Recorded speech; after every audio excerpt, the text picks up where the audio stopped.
अस्सलाम वालेकुम। मेरा नाम जुबिया शर्मिन मोलाली बागवान है। मैं 4वीं जमात में पढ़ती हूँ। मेरे स्कूल का नाम पांगल स्कूल सोलापुर है।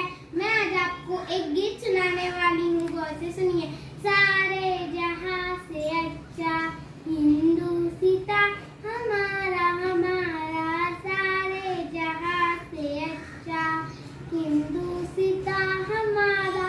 हम बुलबुले हैं इसकी, ये गुलसिता हमारा हमारा, सारे जहां से अच्छा।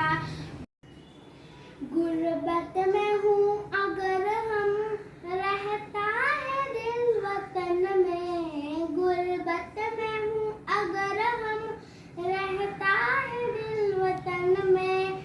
समझो वही हमें भी दिल हो जहाँ हमारा हमारा, सारे जहां से अच्छा हिंदुस्तां हमारा हमारा, सारे जहां से अच्छा।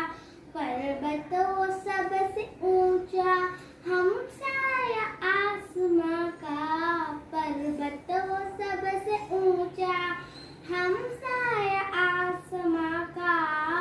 वो संतरी हमारा, वो पासवा हमारा हमारा, सारे जहां से अच्छा हिंदुस्तां हमारा हमारा, सारे जहां से अच्छा। गोदी में खेलती है इसकी हजार नदियाँ, गोदी में खेलती है इसकी हजार नदियाँ।